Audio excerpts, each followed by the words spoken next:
Hello everyone, एक बार फिर से स्वागत है आपका टॉपर टॉक में। मैं हूं आयुष अरोड़ा और आज हम हैं कलश के साथ। कलश एसएससी जीडी कांस्टेबल 2021 में रैंक 9 आया इनका। कॉन्ग्रेचुलेशंस कलश। Thank you sir. तो कलश रैंक 9 मतलब सिंगल डिजिट रैंक।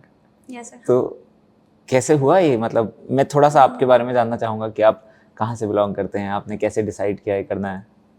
हाँ सर, मैं यूपी के उन्नाव डिस्ट्रिक्ट की रहने वाली हूँ। अच्छा। और तो मैंने ग्रेजुएशन के साथ ही अपनी प्रिपरेशन ये कंपटीशन एग्ज़ाम के लिए स्टार्ट कर दी थी। तो ग्रेजुएशन आप किस में कर रहे थे? ग्रेजुएशन मेरा पीसीएम में था, बीएससी। ओके। तो उसी के साथ मैंने इधर भी अपना तैयारी कंटिन्यू रखा। और साथ में यही था कि कोई भी एग्ज़ाम आता है पहले मुझे देखना है कि मेरी प्रिपरेशन कैसे चल रही है। तो एक दो एग्ज़ाम आए और उसमें मैंने ट्राई किया, लेकिन उसमें नहीं हुआ। नहीं, लेकिन ये कैसे पता चला कि एसएससी जीडी कांस्टेबल का एक एग्जाम होता है? आपकी फैमिली में कोई था? नो सर, कोई नहीं या कोई था। फ्रेंड? बस नोटिफिकेशन देखा कि एसएससी जीडी का आया है। अच्छा। तो उस टाइम यही था कि प्रिपरेशन चल रहा है, तो मुझे कोई भी एग्जाम हो अपना ये देखना है कि मेरा तैयारी कैसा चल रहा है। तो इसलिए मैंने जीडी का फॉर्म भर दिया। और फिर वही था कि उस टाइम मेरा कोई दूसरा एग्जाम नहीं लगा हुआ था, तो मैंने 2 या 3 महीने सिर्फ जीडी के एग्जाम को दिया हुआ था। अच्छा। प्रिपरेशन मैंने पहले से ही कर ली थी क्योंकि सिलेबस लगभग सेम रहता है सबका। और बस वो 2-3 महीने थे लास्ट के, वो मैंने मॉक बहुत लगाया। अच्छा। तो कौन कौन से, मतलब आप मल्टीपल एग्जाम्स के साथ में तैयारी कर रहे थे एसएससी के? सर एसएससी का ही था उस टाइम। अच्छा। तो सारे एग्जाम्स की फिर आप साथ में ही तैयारी कर रहे थे? हाँ, क्योंकि मेरा शुरू ही हुआ था, क्योंकि एज भी मेरा 18 था, तो फॉर्म ज़्यादा भर नहीं सकते थे। एक सीएचएसएल दे सकते थे और एक जीडी वगैरह। और उस टाइम कोई ज़्यादा फॉर्म आया नहीं थे, तो बस मैंने इन्हीं 2 में ट्राई किया। तो सीएचएसएल में नहीं हुआ और साथ में इधर जीडी में हो गया। अरे बहुत ही सही। तो आपने प्रिपरेशन मतलब जब स्टार्ट करी तो कोई पर्टिकुलर बुक्स, कोई पर्टिकुलर टीचर्स, कोचिंग वगैरह कुछ किया आपने? हाँ सर, मैं थोड़े दिन इंटर के बाद छत्तीसगढ़ में रही थी। अच्छा। 6 मंथ। तो मैंने वहाँ पे थोड़ा ऑफलाइन कोचिंग लिया हुआ था। अच्छा। तो वहाँ पे टीचर्स मेरे एक प्रकाश सर थे। अच्छा। मतलब जीएस मुझे मेरा बेस वहीं से बना। पढ़ने का तरीका, मतलब मैं पढ़ती थी, ये था मैं मेहनत किया घर पे, लेकिन जो एक मेरा वहाँ से चेंज हुआ कि पढ़ने का तरीका, आपको कैसे पढ़ना है, स्मार्टली कैसे पढ़ना है, तो वो उन्होंने सर ने बताया और मुझे काफ़ी हेल्प वहाँ से मिली। तो अच्छा। मेरा बेस वहाँ से क्लियर हो चुका था कोचिंग से। और फिर आके मैंने बस खुद से ही प्रैक्टिस यूट्यूब और मॉक, बस 2 चीज़ किया। तो कैसे पढ़ते हैं स्मार्टली? क्या आप हमारे साथ भी शेयर कीजिए। आप सबसे पहले तो आप पेपर का पैटर्न समझ गए। अच्छा। कि एग्ज़ाम आपसे डिमांड क्या कर रहे हैं। हाँ जी। आपको एक्स्ट्रा कुछ नहीं पढ़ना है। आप जितना एग्ज़ाम ओरिएंटेड है, आपको नॉलेज के लिए चाहिए तो आप पढ़ सकते हो, लेकिन अगर आप पर्टिकुलर एग्ज़ाम को टारगेट कर रहे हो और आपके पास लास्ट का 2 या 3 मंथ बचा हुआ है, तो आप सिर्फ एग्ज़ाम के ओरिएंटेड पढ़िए। अच्छा। क्वेश्चंस कहाँ से आ रहे हैं और क्या एग्जामिनर हमसे चाह रहा है, तो वो भी ये होता है कि हम जितना मॉक देते हैं हमको तब पता चलता है। तो मैंने खूब सारे मॉक्स लगाए, तो मुझे लगभग आइडिया हो गया था कि पेपर इससे बाहर नहीं जाएगा। अच्छा। और मैंने मैथ्स और रीजनिंग पे ज़्यादा पकड़ अपनी अच्छी बनाई कि जीएस में मैंने अच्छा किया था। मेरा जीएस भी ठीक ठाक था, लेकिन फिर भी मुझे लग रहा था कि जीएस में कोई वो रिस्की हो सकता है कि पेपर पता नहीं कहीं से भी आ सकता है। तो मैंने सबसे ज़्यादा रीजनिंग और मैथ्स को प्रैक्टिस किया कि वो 25 क्वेश्चन मैथ्स का रहता है और 25 रीजनिंग का। तो मुझे ये था कि मुझे मैथ्स और रीजनिंग में 50 आउट ऑफ 50 लाना है। अच्छा। तो मैंने सबसे ज़्यादा मेहनत उस पर किया। हाँ तो जी। प्रैक्टिस भी किया, तो मेरा खैर रीजनिंग में 25 आया भी, और मैथ्स में 22.5 आया एक क्वेश्चन। और हिंदी में भी ऐसे ही 22.5 आया था। अच्छा। और मेरा बस थोड़ा जीएस रहा था, क्योंकि जीएस मुझे पता था उतना अच्छा नहीं होगा। तो उसी के अकॉर्डिंग मेरा अच्छा स्कोर बना, तो वो सिर्फ मैथ्स रीजनिंग के दम पे। और यही है कि आजकल कोई भी एग्ज़ाम होता है तो मैंने ये रियलाइज़ किया कि मैथ्स और रीजनिंग अगर आपका अच्छा है तो आप एग्ज़ाम निकाल सकते हो आराम से। आपको मैथ्स और रीजनिंग पे अच्छी पकड़ बनानी है। तो जो आपका स्ट्रॉन्ग है उसको और स्ट्रॉन्ग करो थोड़ा। यस। अच्छा। तो मैथ्स रीजनिंग आपका स्कूल में कैसा था? मैथ्स आपका शुरू से बहुत अच्छा था या आपने हाँ सर, अच्छा था, क्योंकि मेरा मैथ्स बैकग्राउंड ही था। अच्छा। तो मुझे समझने में बाद में दिक्कत नहीं हो रही थी। लेकिन ये है, कंपटीशन का मैथ्स थोड़ा अलग रहता है। जी।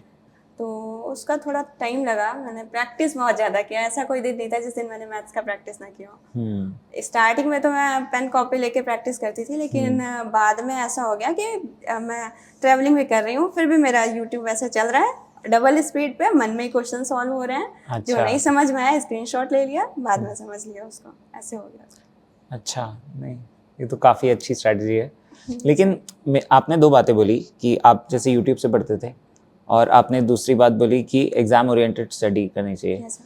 तो यूट्यूब पे थोड़ा डिफ़िकल्ट हो जाता है ये, मतलब जैसे स्पेशली जीएस जैसा अगर सब्जेक्ट लेते Yes, हैं, sir. तो उसमें क्या कहाँ पे जो नॉलेज सुनने में अच्छी लग रही है और क्या एग्ज़ाम ओरिएंटेड है, ये हर जगह अप्लाई होता है सारे ही Yes, सब्जेक्ट्स sir. में। Yes, sir. तो कोई ऐसे पर्टिकुलर लोग जिनको आप फॉलो करते थे, या फिर कोई पर्टिकुलर टीचर्स जिनको आपने फॉलो किया, आपने बेसिकली आपने ये कैसे फिगर आउट किया कि क्या एग्ज़ाम ओरिएंटेड है और क्या नहीं है? सर सबसे पहले मैंने जीएस के लिए सिर्फ पहले डिटेल्स में पढ़ा। अच्छा।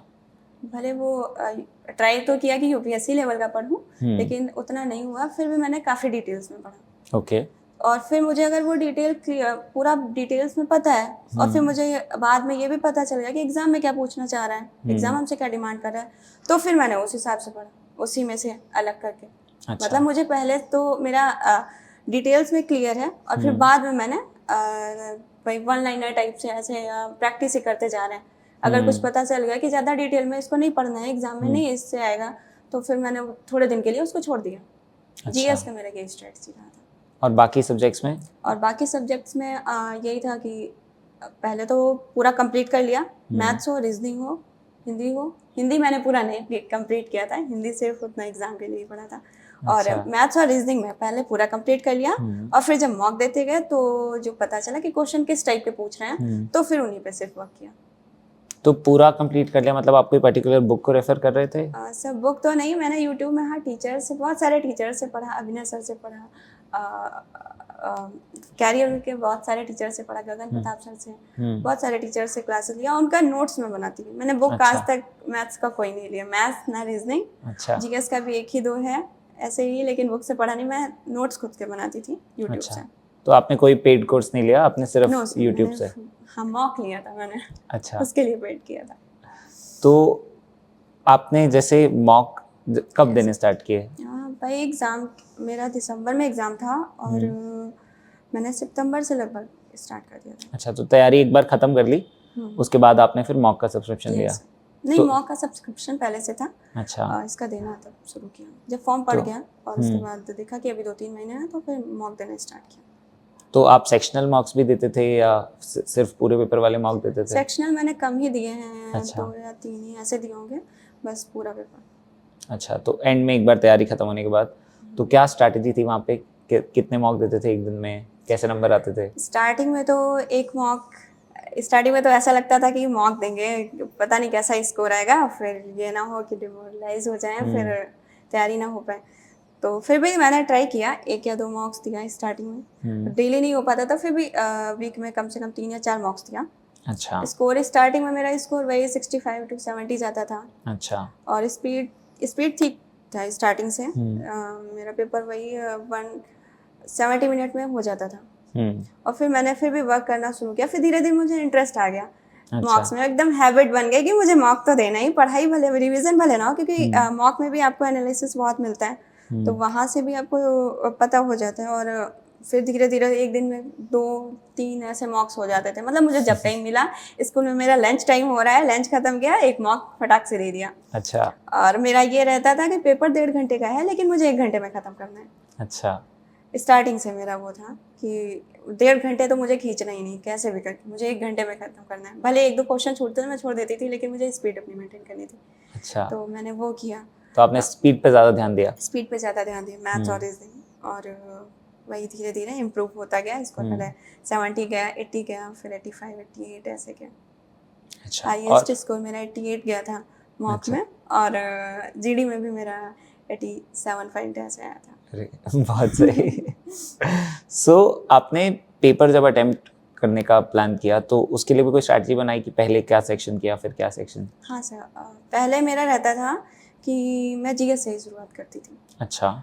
और फिर हिंदी ऐसा क्यों, पहले जीएस क्यों? मुझे ऐसा लगता था कि जीएस मुझे आता है, मतलब आता नहीं है, मतलब मेरा ठीक ठाक था, तो मुझे लगता था मैं जीएस में कर लूँगी। हाँ। लेकिन फिर धीरे धीरे ये हुआ कि जीएस में क्वेश्चन छूटने शुरू हुए। अब आगे का पेपर, अब ये है पहला सेक्शन ही अगर थोड़ा अच्छा नहीं गया तो आगे के सेक्शन में थोड़ा प्रेशर बन जाता है, तो आते हुए क्वेश्चन भी गलत हो जाते थे। तो फिर मैंने अपनी स्ट्रेटजी चेंज की, पहले रीजनिंग से शुरू किया, अच्छा। फिर साथ में मैथ्स भी लिया तो लिया, नहीं तो हिंदी, और फिर मैथ्स, और लास्ट में जीएस। क्यों, इन तीनों में अगर मैंने बेस्ट दे दिया तो जीएस खराब भी होगा फिर भी मेरा ठीक ठाक हो जाएगा स्कोर। तो जिसमें सबसे ज़्यादा कॉन्फिडेंस था वो सबसे पहले कर लिया? वो हाँ, वो फिर लास्ट में कर दिया। अच्छा। और टाइम डिवाइड कैसे करते थे आप? टाइम मेरा यही था कि 15 मिनट या 20 मिनट से ज़्यादा तो देना ही नहीं रीजनिंग। रीजनिंग तो 15 मिनट या 12 मिनट में ही हो जाती थी आराम से। अच्छा। लास्ट टाइम स्टार्टिंग में लगा था मुझे 20 मिनट तक। और मैथ्स का भी यही था कि 25 क्वेश्चन है तो 15 मिनट से ज़्यादा नहीं लेना है। अच्छा। कभी कभी लग जाता था 16 या 17 मिनट तक, लेकिन लास्ट टाइम तक स्पीड ऐसे आ गई थी, और बस इसी हिसाब से। और जीएस तो वही है, अगर आ रहा होता है तो 5 मिनट में हो जाते हैं। हाँ। नहीं आ रहा होता है तो फिर उसको छोड़ना ही रहता है, या फिर 1-2 बार सोच लो, 3 या 4 मिनट ऐसे लगता है। तो आपने जैसे काफ़ी लंबा टाइम स्पेंड किया तैयारी करते हुए, यस सर। तो ऐसे पॉइंट पे क्या होता है ना, जो हमने स्टार्टिंग पढ़ा वो हम भूल गए, तो 3 चीज़ें रह जाती हैं, तैयारी, रिविजनिंग और मॉक। तो इन तीनों में आपको क्या लगता है कब क्या करना चाहिए? तीनों चीज़ साथ में करनी चाहिए या पहले सिलेबस खत्म कर लो फिर रिवीजन करो फिर मॉक? एक बार आप सिलेबस पूरा डिटेल से पढ़ लीजिए। अच्छा। और प्रैक्टिस आप, अगर एग्जाम नहीं है तो आप पूरा सिलेबस का प्रैक्टिस करिए, मतलब आपने अच्छा। जितना किया हुआ है। और उसके बाद अगर जब आपका एग्जाम आ जाए तो आप फिर एग्जाम ओरिएंटेड उसमें ढूंढिए कि आपको एग्जाम में क्या डिमांड कर रहा है और आपके सिलेबस में कितना एग्जाम ओरिएंटेड मिल रहा है। अच्छा। फिर आप उसी को रिवीजन करिए, और धीरे धीरे अगर आपको लग रहा है मैंने एक बार सिलेबस रिवीजन कर लिया अच्छे से, तो आप मॉक देना शुरू करिए। और साथ में वही है, मॉक में अगर कुछ छूट रहा है, जहाँ जिस सेक्शन से नहीं क्वेश्चन हो रहा है उसका फिर से रिवीजन करिए। बस यही है, जितना रिवीजन और प्रैक्टिस। तो रिवीजन करिए। तो आपका जब तैयारी चल रही थी तो एक नॉर्मल दिन कैसा लगता था, कितनी देर पढ़ते थे आप? कोई मेरा टाइम फिक्स नहीं था, लेकिन ये था मुझे 2 से 3 मॉक्स देने रहते थे, और मेरा उस टाइम कॉलेज भी चल रहा था ये, तो मेरा कॉलेज भी जाना रहता था। तो जितना मुझे टाइम मिलता था, सुबह मिला उतना रिवीजन कर लिया, मन हुआ तो मॉक दे दिया सुबह, नहीं तो स्कूल गए, स्कूल में अगर कोई टीचर नहीं है क्लास में तो बैठ के अपना मॉक लगा रहे हैं। और उसके बाद थोड़ा एनालिसिस वहाँ पे नहीं करते थे, एनालिसिस घर पे आके ही करते थे। अच्छा। जो क्वेश्चंस नहीं आना उसको लिख लिया कॉपी पे, 1 लाइनर टाइप के, और उसको एक बार रिमेम्बर कर लिया कि अच्छे से ना वही करना है, क्योंकि ये रहता है क्वेश्चंस बहुत सारे हर बार वही रिवाइज होते रहते हैं बार बार एसएससी में, तो ऐसे काफ़ी हेल्प मिलती है। तो और आपको टेक्स्ट बुक के बारे में कैसे पता चला? सर टेक्स्ट बुक को तो मैं 2020 में मैंने देखा था। अच्छा। सबसे पहले मैंने मॉक इसका पता किया कि पहले मैंने दूसरी कंपनी का लिया हुआ था, तो मुझे वो उतना नहीं सही लगा। अच्छा। क्योंकि क्वेश्चन वहाँ पे ज़्यादा थोड़ा स्टार्टिंग से टफ डाल रहे थे, तो पहले से ही हमारा कॉन्फिडेंस लो हो जाता था। तो इसके बाद थोड़ा मैंने सोचा दूसरा ट्राई करते हैं, तो मैंने टेक्स्ट बुक के बारे में पता चला, और फिर इसका ये भी था कि सस्ता था थोड़ा। काफ़ी तो मैंने टेक्स्ट बुक लिया और फिर धीरे धीरे इसी से मॉक देना शुरू किया। तो देखा तो काफ़ी अच्छा यहाँ का मॉक, मुझे सबसे बेस्ट मॉक लगा कि सेम टू पहले एकदम से डिफ़िकल्टी लेवल हाई नहीं करते हैं, धीरे धीरे वो आपको डिफ़िकल्टी लेवल आपका हाई ऊपर तक जाता है, और सेम एग्ज़ाम ओरिएंटेड ही देते हैं, इधर उधर का नहीं कुछ रहता है। तो सेल्फ स्टडी में एक प्रॉब्लम आती है बहुत से स्टूडेंट्स को कि डाउट्स आते हैं तैयारी करते हुए ऑब्वियसली, तो वो डाउट सॉल्व करने के लिए कोई नहीं होता। तो आपने कैसे मैनेज किया इस चीज़ को? अच्छा, मैंने क्या किया कि स्टार्टिंग में जब डिटेल से लिख लिया, मेरे पास नोट्स पूरा डिटेल से लिखा हुआ है, और उसके बाद अगर मुझे कोई कभी डाउट आया तो वही है कि मैं सिलेबस को फिर से देखती थी, उस चैप्टर को देखती थी। एक बार में नहीं आया, 2 बार में नहीं आया, फिर उसको छोड़ दिया थोड़ी देर के लिए। फिर उसको 1-2 फ्रेंड सर्कल में है अगर, तो उनसे कभी डिस्कशन कर लिया तो उनसे सॉल्व हो जाते थे, और नहीं होता था तो थोड़े दिन बाद जब कहीं ना कहीं से यूट्यूब पे ही मैं सर्च करती थी और मुझे उसका सोल्यूशन मिल जाता था। अच्छा, तो आपके और भी फ्रेंड्स थे ऐसे जो तैयारी कर रहे थे? हाँ सर। तो आप साथ में तैयारी करते थे, कैसे पर्टिकुलर एसएससी जीडी के लिए नहीं थे, मुझसे सीनियर भी थे। अच्छा। मुझे कोचिंग में 1-2 लोग मिले थे, और मेरे कॉलेज में भी हैं। अच्छा, वो जो ऑफलाइन कोचिंग ली थी आपने? Yes sir. अच्छा। तो उन्हीं वही फिलहाल ज़्यादा लोग नहीं थे, 2 या 3 लोग ही थे, हम्म। तो उनसे मेरे काफ़ी डाउट क्लियर हो जाते थे। और उनका कैसा रहा रिजल्ट इस बार? सर उन्होंने जीडी नहीं दिया था, अच्छा। वो रेलवे वगैरह का ट्राई करते थे, तो उनका उसमें हो गया था। अच्छा, ठीक है। तो अब अगर स्टडीज से थोड़ा एक बार फिर से मॉक्स पे आए, यस सर। तो आपने बोला कि मॉक्स आप देते थे, फिर उसको एनालाइज करते थे घर जाके। Yes sir. तो एनालिसिस करने का सही तरीका क्या होता है आपके हिसाब से? कैसे करना चाहिए एक मॉक को एनालाइज? पहले तो आप जब एनालिसिस करिए तो आप अपनी एक्यूरेसी देखिए, आप किस हिसाब से पेपर अटैम्प्ट कर रहे हैं, आपका गलत कितना जा रहा है और सही कितना जा रहा है। और साथ में जो सही गया वो तो ठीक है, और कभी कभी ये भी होता है ना कि हम गेस करके सही मेरे 1-2 क्वेश्चन हो जाते हैं, लेकिन हमको उसका आंसर क्लियर नहीं पता होता है, तो उनको भी आप याद रखिए कि वो आपके गलत ही थे क्वेश्चन, आप उनको सही मत मानिए। और साथ में जो गलत भी हुआ है तो उनको आप अच्छे से पहली बार टेक्स्ट बुक बहुत अच्छा एनालिसिस देता है, तो पूरा आप एनालिसिस समझिए और उसको लिखिए ज़रूर। अच्छा, हाँ, ये एक बार लिखने मैं से याद हो जाता है। यस है, मैं लिखती ज़रूर थी उसको, भले अच्छा। मुझे याद भी है लेकिन मैं फिर भी उसको लिख लेती थी अच्छा। कि मुझे एक बार रिवीजन में मेरा हो जाए फिर से। तो अच्छा। यही है कि आप एनालिसिस करिए तो उसको लिखिए ज़रूर और उसको बार बार रिवीजन करिए, क्योंकि अच्छा। क्वेश्चंस रिपीट होते रहते हैं, तो कई बार होता है कि हमारे बैक क्वेश्चन ही फंस जाते हैं जो हम पढ़ चुके हैं ऐसे। अच्छा, और आपने बोला कि आप अपने डाउट्स क्लियर करने के लिए नोट्स बनाते थे, यस सर। तो नोट्स बनाने की आपकी कोई स्ट्रैटेजी थी या सिर्फ मतलब जो पढ़ते गए लिखते गए? हाँ, पहले मैंने डिटेल में पढ़ा तो वो अच्छे से लिखा, अच्छा। लेकिन कभी ये नहीं रहता था कि बहुत अच्छे से कॉपी बनानी है ऐसे करके, बस हाँ कि मेरे सारे लिखे होने चाहिए कॉन्सेप्ट्स। अच्छा। एक बार मैं जब रिवीजन करूँ तो सारे कॉन्सेप्ट मुझे याद आ जाने चाहिए, तो मेरे नोट्स सारे इसी टाइप के रहते थे। तो अभी भी वो उसको देखते हैं तो वो एकदम रफ कॉपी टाइप के लगते हैं, कभी उसमें ढूंढो तो बस हम ही ढूंढ सकते हैं, कोई दूसरा उसमें ढूंढ नहीं सकता कॉन्सेप्ट कहाँ पे लिखा हुआ है।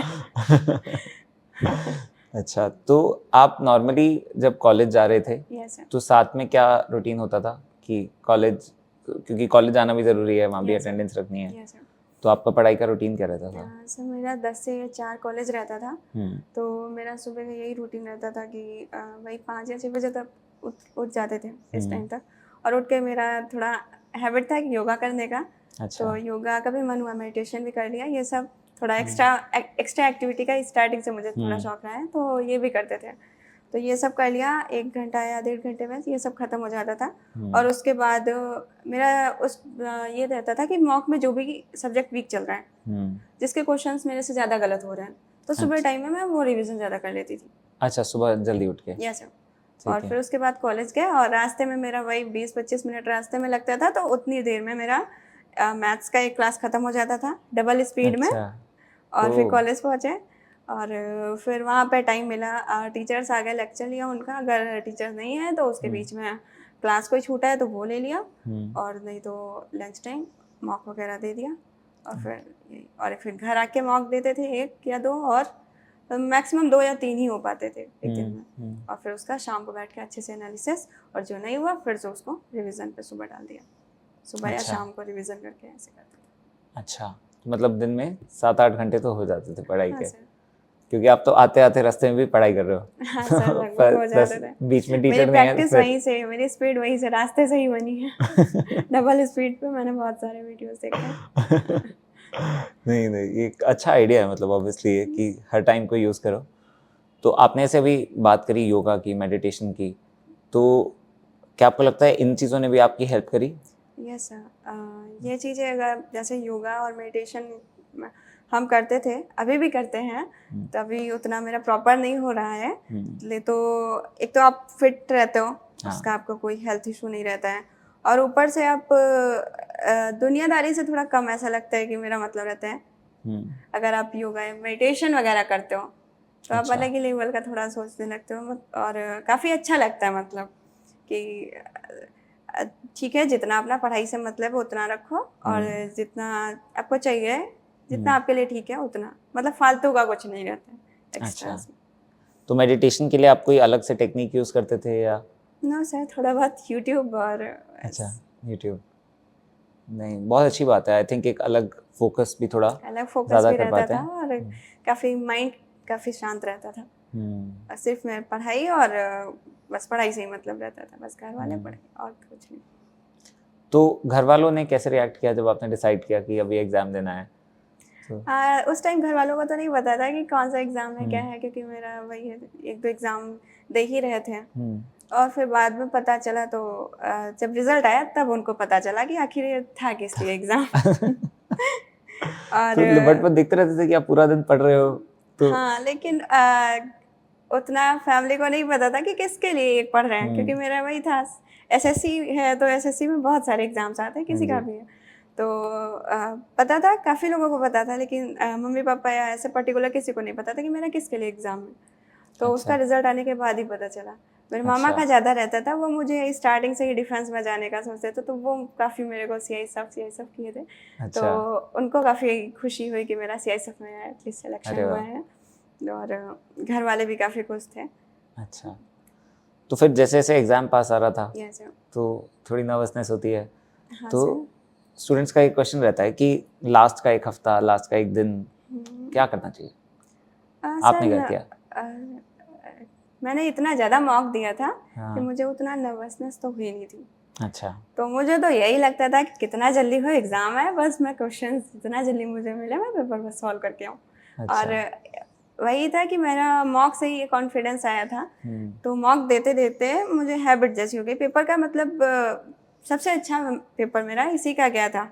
तो पेपर जब हम देने गए थे तो मुझे कोई डर नहीं था, 1% भी नहीं, मतलब बिल्कुल रिलैक्स चिल मार के मैंने पेपर दिया। और 1 घंटे में मेरा पेपर भी ख़त्म हो गया, और आधा घंटा बचा, उसको बार बार पलट पलट के देख रहे हैं मेरे को। 1-2 बार एग्जामिनर भी टोके कि क्या है, आराम से पेपर सॉल्व करो, अब उनको बता नहीं था।